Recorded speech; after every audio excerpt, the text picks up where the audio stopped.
So we're expecting some cold weather tonight. Warm back up again on Friday, and next week should be probably in the low 60s. But we're going to have a couple cold nights, a couple cold days. We have a cold spell coming in.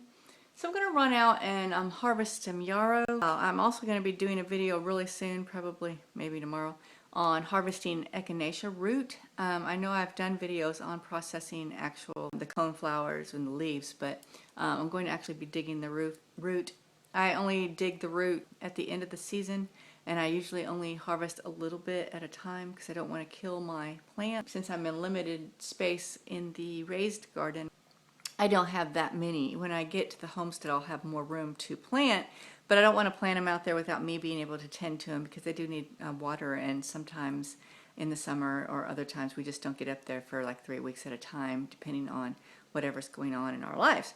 So right now I'm going to go out and grab some yarrow, and I'm going to show you how you hang it to dry it and how we process it once it's dried. I do have some that's already dried, so I can continue on with the how-to thing. And so let's go out there and let's look at it in the garden. You can see how my pepper plant is doing good. I'm wondering if I should go ahead and pick those. I think they'll be okay. We may get down to freezing, we might not. I might lose the beans. It might be the end of the beans. If that is, well then that's time to pull them and put greens. I haven't been planting my greens because I've been waiting for the beans to be done. I am going to pull all these tomatoes.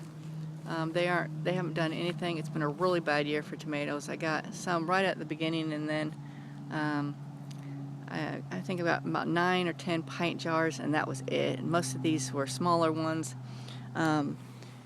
Things are just about done. The vine peaches are just about done. These probably won't ripen. They've just been hanging there. My echinacea, which I'll be doing a video later, I just don't feel like staying out in the freezing cold digging the root, so I might wait till Friday to do that. But here's what's left of my yarrow. Dormant because it's getting cold, and I already came out. I've been getting some every week for the last few weeks. I usually let it grow all summer. Before we start getting cold temperatures, I'll start cutting it. I had more than this at one point, and the mint took over everything, and I had to rip a lot of that mint out because it just choked things out. Like my horehound, it's already starting to go dormant for the year. In fact, I'm really thinking about throwing a cover on top of this garden. I don't want to lose some of these herbs. I got my parsley finally going. I've been really struggling with parsley. For some reason, it used to grow like crazy, and then suddenly I haven't been able to get it to do anything. So yarrow here. Now yarrow is really good. I use it in all the cold and flu teas. It's a diuretic, and it also induces sweating. It's good for fighting colds and illnesses. It's good for female problems. It's good for digestive issues, both going in and coming out. It's really, to me, it's really a benefit when you're ill to make tea out of, because it does induce sweating. Let me get some here, and then we'll go on inside. It's really sort of cold. My Texas blood does not like this cold stuff here. Out here it's about 45. I just threw on Chris's slippers to run out here. Okay. So I got a nice batch there. Pick out these dead ones here. I'm going to take that in. Pick out these brown ones. And we'll hang those to dry, and then I'll show you what to do to process the other ones. I think I might wait till this afternoon to come out and throw a cover over my herb garden. I have frames, wood frames. If you watch my videos, you know that I have wood and plastic frames that I keep on things, just because I am concerned about my herbs, which I use year-round. I'm waiting for the beans to die. I know they're going. They're not going to be here very much longer. I've been picking them as much as I can. I might lose them all tonight. That might be the end of it. Friday is my day I have slated to come out and to put in the greens and stuff.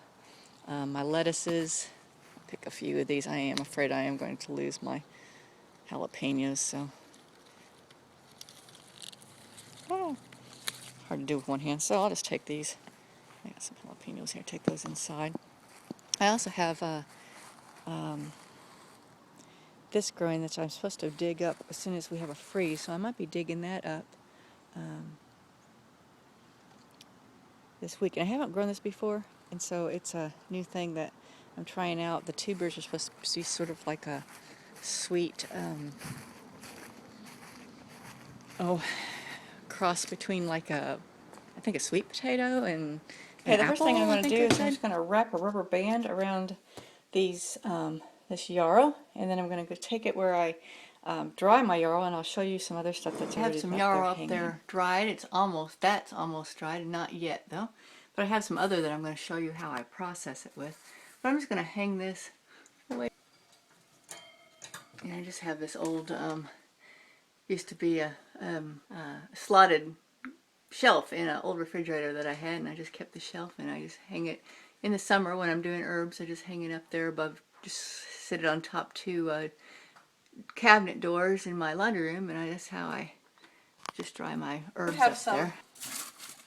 Yarrow that is dried, and for medicinal purposes of yarrow, we use the leaves and the stems.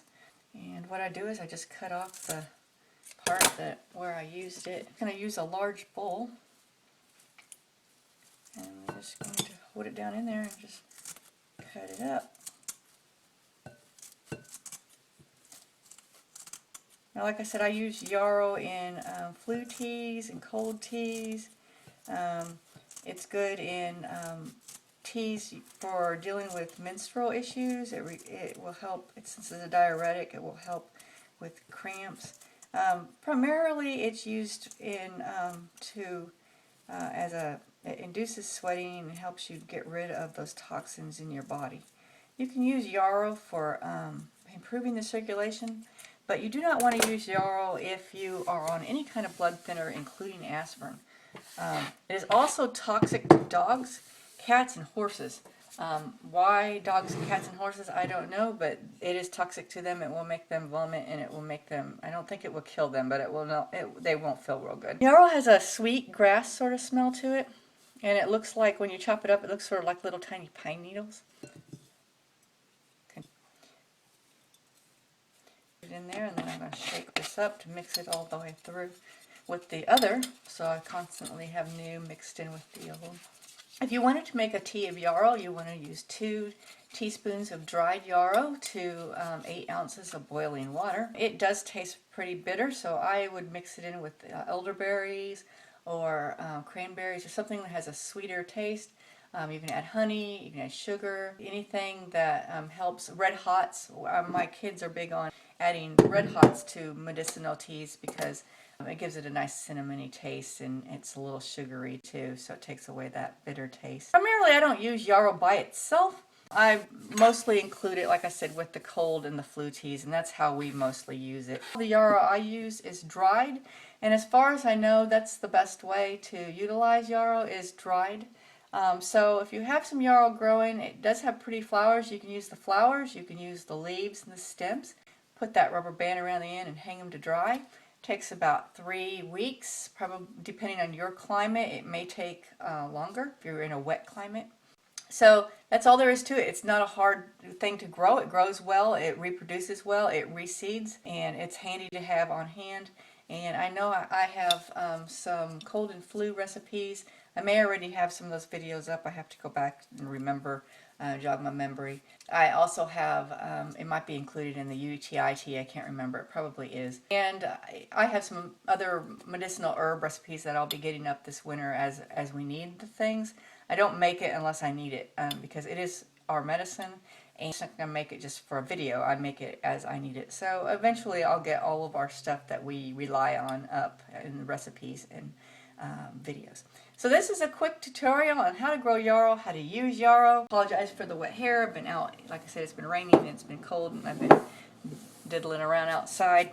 So I hope this helps you, and stay tuned to my channel if you're interested in learning how to use these different herbs, because I will be, like I said, putting up more recipes and videos throughout the year as we use things. This has been Angie from Canterbury Trails Farm. Thanks for joining us. Bye.